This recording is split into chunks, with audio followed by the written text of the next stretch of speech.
Hi, welcome. This is Nurture Squared. It's Heather Boyd, and I am really excited today to do an interview with Tess Fairbridge.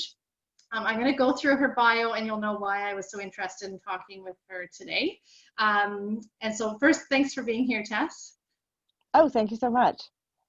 So I'm going to just give a little blurb of your background because I think it provides the entire context for why I wanted this conversation to happen for Nurture Squared, and then we'll just go from there. Sounds good. Okay, so Tess has a BA in English and German with a focus on cultural studies and critical theory, but that is just the beginning. She's spent time in Germany studying, but also has traveled to Japan, New Zealand, Russia, China, Mongolia, Sweden, etc. But it was in Sweden that she became a mom of twins in 2013.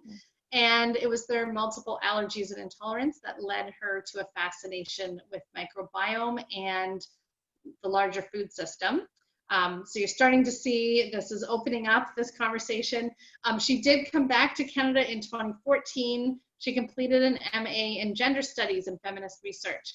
And her focus of study was on the intersection between social and ecological injustice within larger systems. And she theorized that in order to create lasting change within social movements, you had to incorporate sustainable agricultural methodology. So already a fascinating intersection of multiple layers here. She also spent some time on a land cooperative in BC. She left an unhealthy, emotionally unhealthy relationship, a volatile relationship, became a life skills coach through Rhodes Wellness College, and then discovered her passion through that for exploring physiology of trauma, the nervous system, and neuroplasticity, which is always something really fascinating for me. And currently, she is both a writer and songwriter, but also involved in improv, clowning. Let's see if I can bring my notes down here. Among other things.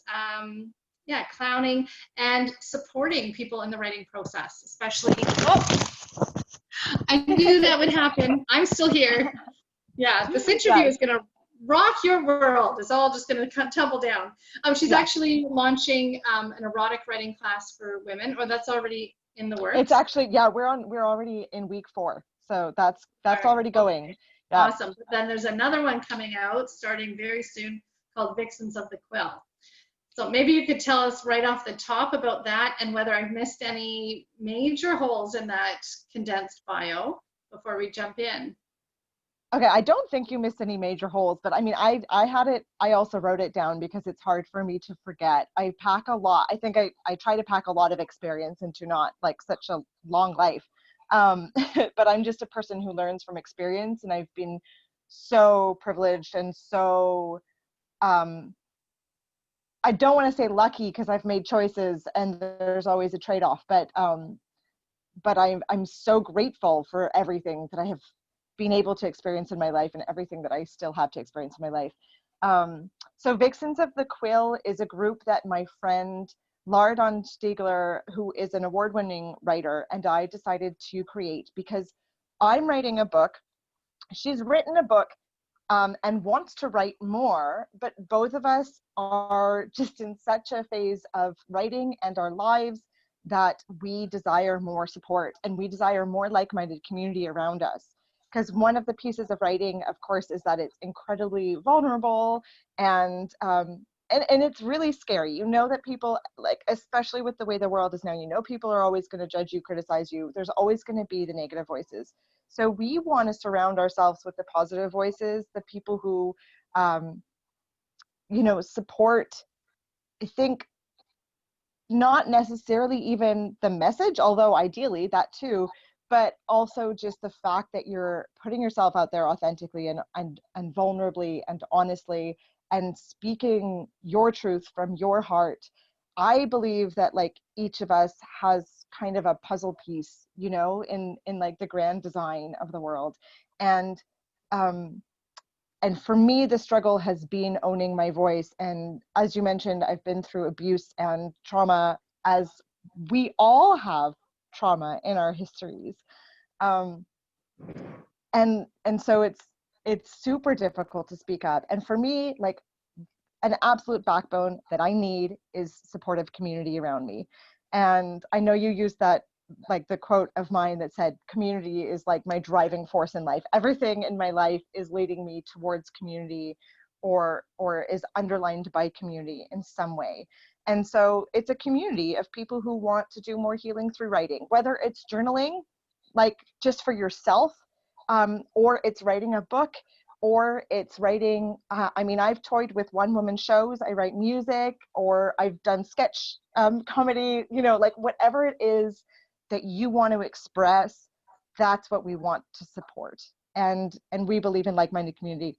And also we're creating, I always forget to mention this part, we're creating a writer's journal with prompts and things for writers to like go through to find clarity in what they want, in what their story is, but also like the mindset tips and tricks, and as well as executive function. Like, these are some steps that worked for me, because I struggle hugely with executive function. I'm an ideas person. I'm not like a super organized, detailed person. And so I needed to hire somebody to get me through those first steps of like, oh, this is how you go from idea to an actual book structure, and then like carry on. So we just want to be able to support people in that and be supported ourselves. She's really gone through, I won't speak much for her, but she's really gone through the whole like, I'm an author and now what? Like, I still have to promote myself in order to promote my book, and writing a second book is like a completely different feeling to writing a first book. It's an end process. So yeah, so we just wanted to create that place for all of us to get more support in expressing ourselves. Well, and it's interesting that this should come up, because I know we've been talking about this interview for a while, even before you had your writing course. I hadn't heard of it yet. Yeah. So it was probably a little seed in your brain somewhere. But this whole idea of writing does come up over and over again. The number of authors I've interviewed through Nurture Squared, I can't imagine is a coincidence. And then we have a writers group through Nurture Squared just to make sure people are able to set aside the time to do it, because it is, you know, you can spend a lot of time in your head thinking of all these ideas, but putting pen to paper and actually articulating those ideas in ways that can change the world around you or change your perception of the world is really powerful. Yeah, it absolutely is. And that's one of the things that I come back to time and time again. I don't know if you've heard of, do you know the drama triangle? No. So, I'm just going to have to be really, really, really, really brief on it. But basically, the drama triangle is like a conception of, and it's really like based in the culture that we live in, or the culture we live in is based on the drama triangle, in which the three corners of the triangle are victim, rescuer, and perpetrator. And so you see this dynamic. But the thing about the drama triangle is, if you're one of those things, you're all three of those things. You can't be a victim without being a perpetrator and trying to be a rescuer, and you can't be a perpetrator without feeling like a victim and at some point trying to be a rescuer. Like, all of these things actually overlap. And so for me, you know, I thought of myself for a long time as a victim. And in order to get out of perceiving of myself as a victim, and by the way, when I was a victim, I mean, it's really clear looking back to me now that I was also very much trying to rescue somebody and trying to change somebody. Trying to change somebody also made me a perpetrator. So I'm not excusing any behavior that anybody did. That's not it at all. It's just that you can't get out of that triangle in any one of those modes.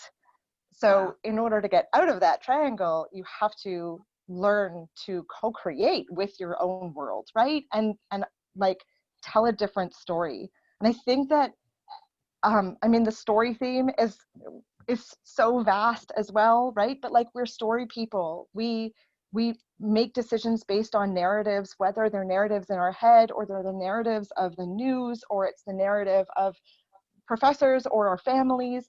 And so for me, writing is a lot about seeing what's going on for me in a different light, because when I see those words on paper, it's really obvious to me when I am sort of being a victim and like hoping to be rescued. Right.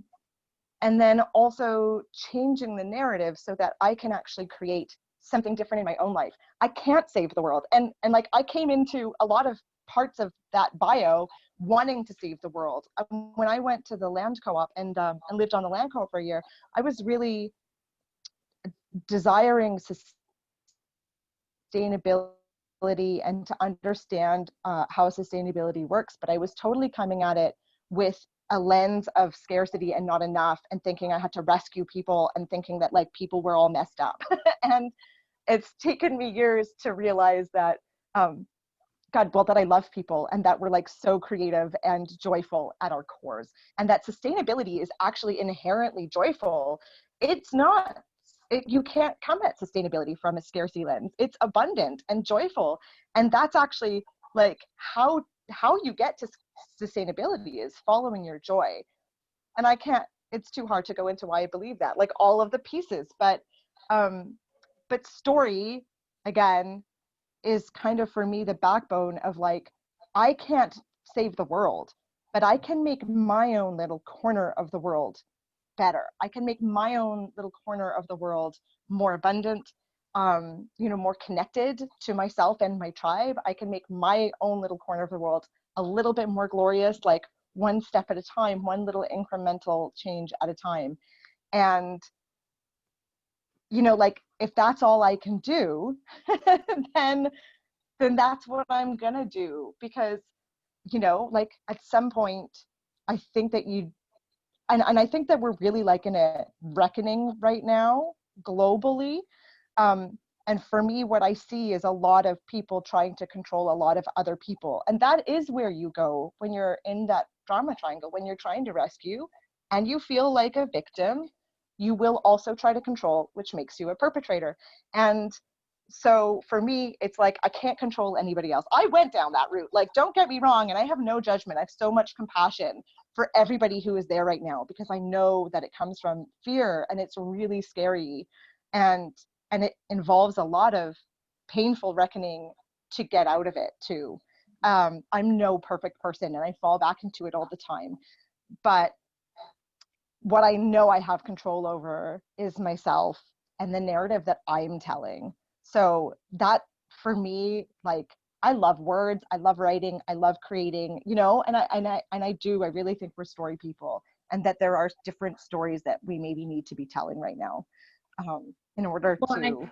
I think your point is so bang on that, right now in particular, I think everything is pulled so far apart that we're able to see these details that maybe are easy to wash over when we're not in the middle of a global pandemic, when there is less fear, or it's less collective, I suppose. Like there's this collective fear, but also on the flip side, this collective community, or the potential for a collective community.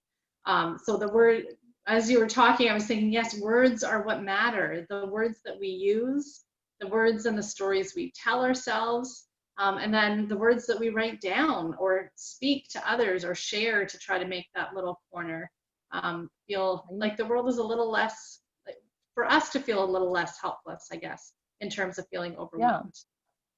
Yeah, exactly. Because it is really easy. And like I said, I can fall into that hole easily myself, and get overwhelmed by all the things I can't control. And so for me, it really is always like coming back to myself, to my own inner voice, and then understanding what I do have control over and trying to take action there. Now, I don't think that everybody can just do that. That's not like a switch you can necessarily flip, right? Like I can maybe flip the switch faster and faster because I've been practicing for years, but not everybody can. And so I also recognize that I have this skill, ability, knowledge, whatever, and I am being able to share that is something that also like I can do right now. I can hold space for people right now because I'm not living in a pit of fear. Right. And when I have been living in a pit of fear, I've also leaned on other people for support. And I think it's okay and actually kind of wonderful that we take turns with it, because somebody's always going to need somebody at some time. And like human beings are meant to be connected. We are community people, village people, story people, like all of those things are meant to be connected to each other. And I do see that more and more people are considering the ways in which, you know, like if there's another pandemic, or you know, however this one continues on, I see a lot more people considering the connections that we have to each other and also the earth, because I've definitely seen a rise in like local food security movements and people really thinking about where their food is coming from, and what happens when those systems don't work well or can't work well. Because they were never sustainable in the first place. But then also thinking about like, do you really want to be alone in a place, you know, with your kid? Like I'm a single mom and I'm not alone. I live with my parents. So again, like I'm so grateful because for so long, actually, I wanted out of this house with my parents. And then this all happened and I'm like, oh, I'm so glad I'm still here. But I'm really looking at, and where do I want to go next? Because I don't want to be alone with my kids, you know, like I would rather live in a community or at least with a couple other single moms. I don't, and so I think that we are seeing more people consider those connections and what connections mean to them. Because at the end of the day, money actually isn't much of a security if you don't have food or clean water or like people to help you when you're sick. Community is a much greater source of security. And I know I'm speaking for myself because community is like, I was 5 years old and calling people on the phone to make my own play dates, like autonomously from my mother. So like I am a very like people oriented person. Not everybody is, you know, but like community is such a piece of support and stability that like all humans need, even if they're hardcore recluse hermits, which, you know, like there were those on the land co-op too, but they still needed people when they needed people, and they still needed the systems that the people supported. So yeah, I really do see, I see things happening, and I would rather focus on the good. You know, and I know outside of this interview, we've spent a lot of time talking about that push and pull between feeling like we're on the edge of something and that it could fall either way in some ways in terms of community versus control and fear. And, Yeah. you know, it could swallow us whole to feel overwhelmed like that. But to focus on the positive, I suppose, is what, again, brings you back to being able to focus on what you have control over, what you can do, and how to share your voice to do it.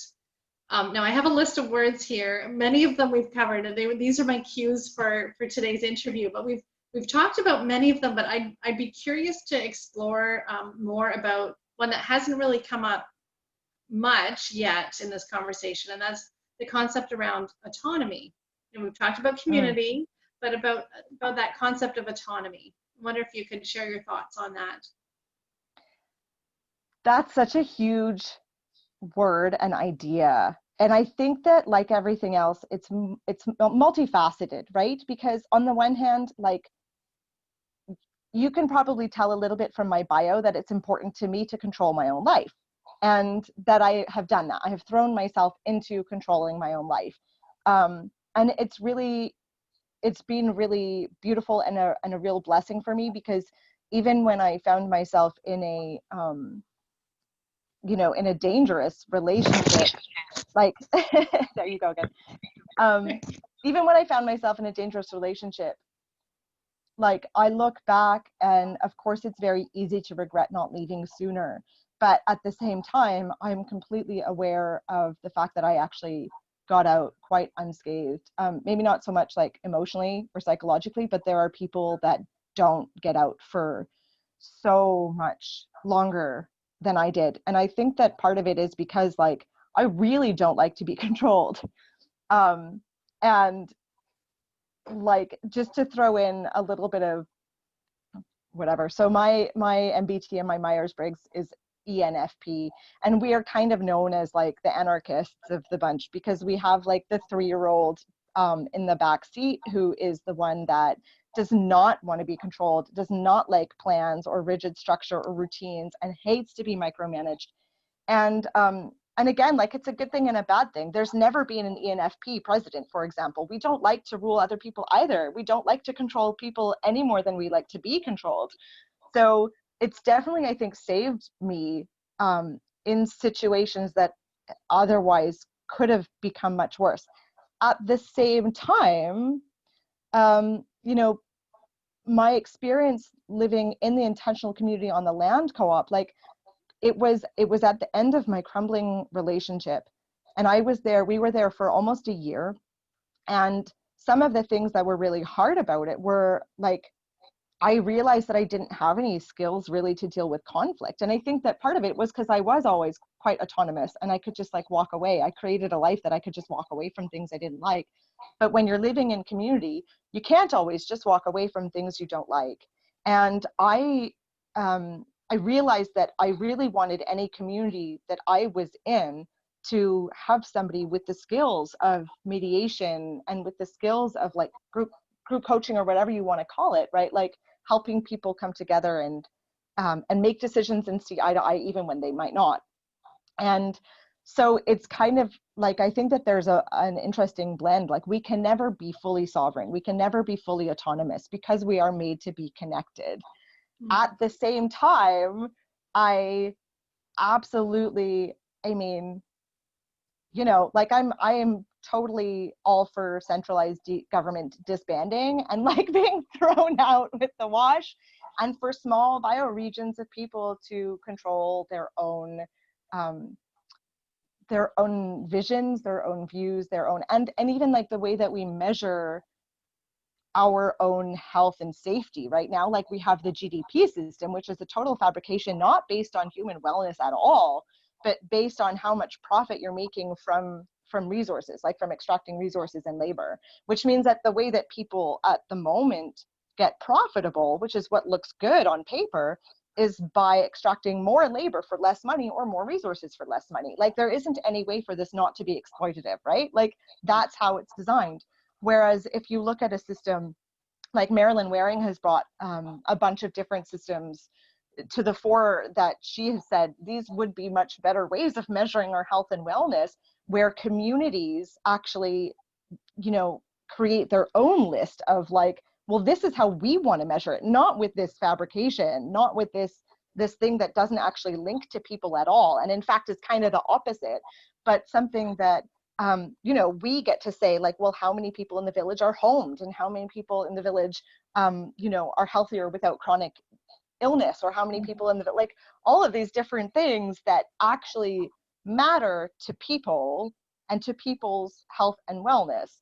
So yeah, like I know I kind of went off on a thing there, but autonomy is confusing. I think that human beings have really strong internal compasses inside them when we know how to access that and when it's not clouded by trauma, because that is kind of what happens, right? Trauma, like it makes us so scared and in a state of fight and flight that we can't always see how things are, and we're often acting from a state of tension and not being really able to access that wisdom. But when we can access that wisdom, I think that given our autonomy, I think that we're actually good people. I think that we're joyful and playful people. I think that humans are extraordinarily creative people. I think that we naturally want to get along and, you know, and understand each other. And I don't think that we have to fully to live in community. I think we just need to be able to maybe trust each other a little bit more. But here's, again, the thing about trust is you only trust anybody outside of you as much as you can trust yourself. And so again, going back to trauma and that internal voice, everything is linked. So I have to stop talking. Well, I think, you know, I get, Tess, I think this is why I've enjoyed talking to you in the past too, is because, and maybe this links in with what's happening right now with the global pandemic and COVID-19, where there's this sense that there's something more that's connecting us. And there's this sense that we're all, and not just we humans, but we to the earth, we to our food supply, that perhaps many of us haven't even considered in our entire time on the planet, except when we were little and started paying attention to plants growing, and then it kind of got bogged down with other thoughts and busyness. Whether that's, you know, at this point, what people are struggling with is whether this brings them forward through optimism and a chance for connection and a shift in how what's the new normal, like how are we going to build our world after this, versus the fear, even the false optimism. I'm going to clump into that fear that everything's fine and this is good, when there is a lot of turbulence and there's a lot of stress and there's a lot of uncertainty. So I Mm-hmm. wonder, in closing, and I'm not saying this has to be a short answer, but how, because I know we've talked about Zach Bush and views on the biome, and we've talked about in previous conversations, we've connected about this idea of fear and autonomy and community. How do you see, or how do you hope to see us and the world moving through this? I won't say past it, I'll say through. What do you see? I hope, and and will do really everything in my power to make this happen. I hope that more people start to recognize. I'm trying to find the right words, and I might not, but I do hope that more like okay, let me think. So I have reached a rock bottom in my life more than once, and for me, the rock bottom moments are always those moments where you like somehow you're able to see your life as an outsider, and and you just go, whoa, like I'm not, I feel like I could be doing this better. Like I don't have the skills to deal with my own life right now, and I am flailing, and if I continue down this path, I am going to die, right? Or I'm going to become a prisoner of my own life. I've had those moments of my life is killing me. I don't have the skills to deal with it. And it is an incredibly painful thing to see that in yourself and to see what's happening in your life. But the amazing thing that has come from those moments for me is, oh, I need help. I need to ask somebody for help who has those skills that I don't have, that I can see I'm lacking, and that I can see are ruining my life, right? Or like throwing my own life away. Surely there's more than this. Surely it doesn't have to be like this. And so as sick as it might sound, I hope that more people have those moments, but where they make that decision of, hey, maybe it doesn't have to feel like this. Maybe it doesn't have to be this bad. And maybe I can find some help. Because asking for help is one of those things that builds community and trust and connection and is so, so hard to do, right? You have to like basically, I mean, I had to reach rock bottom to ask for help, for serious help, and to change my own life, to gather the skills that I needed.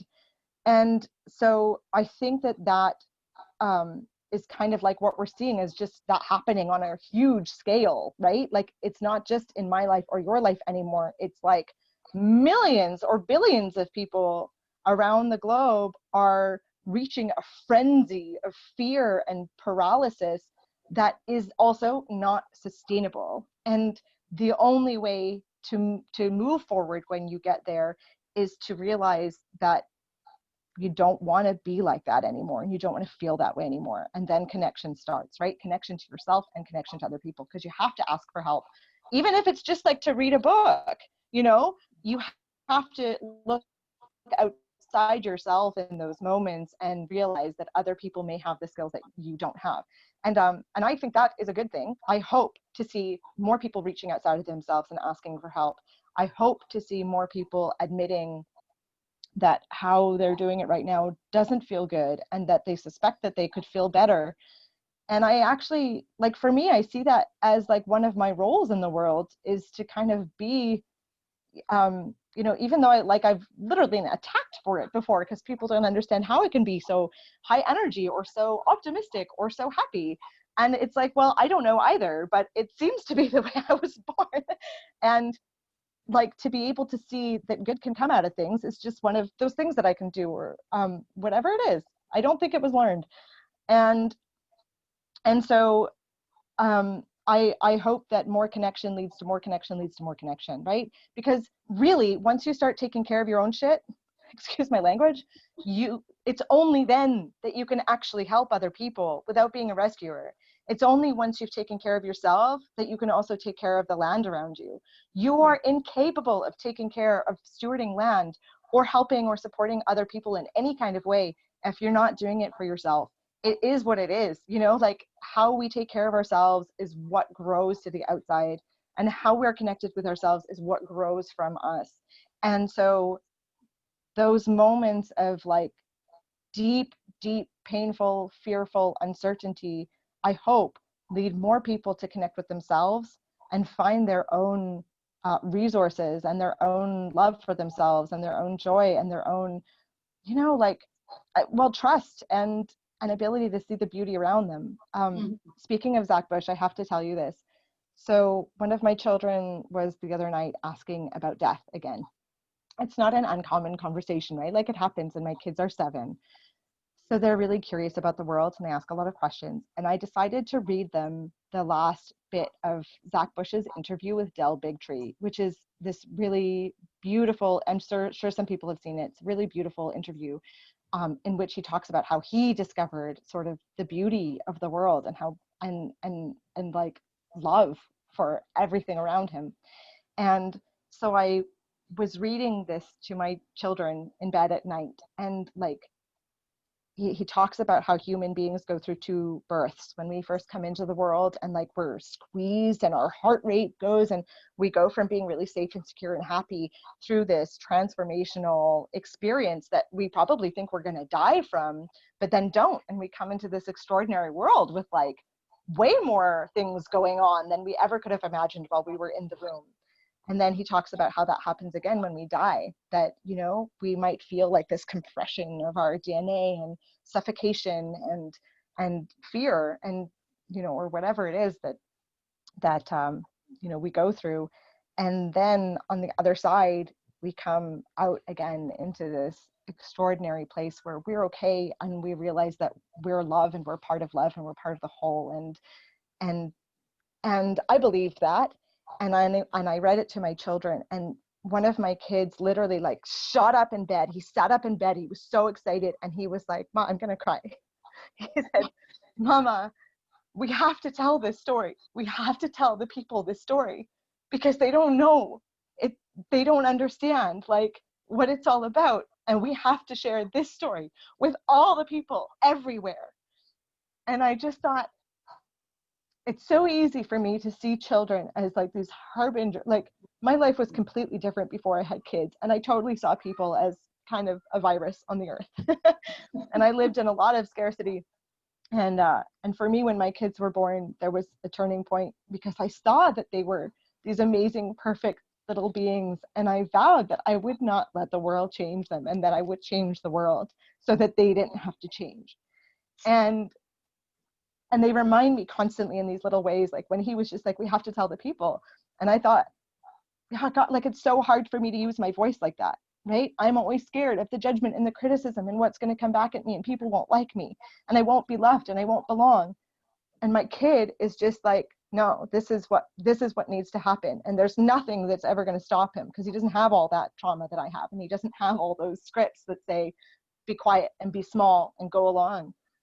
And anyway, so I just had to share that. It's, kids just always bring me back to like what matters.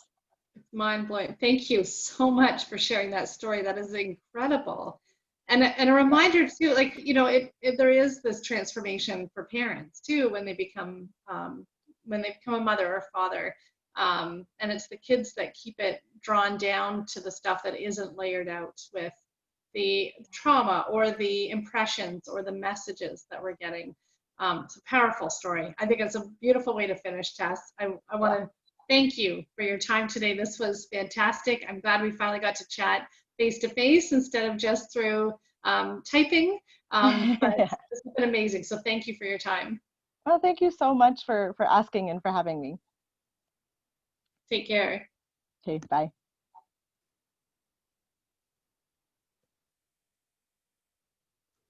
There. Okay, I stopped the recording.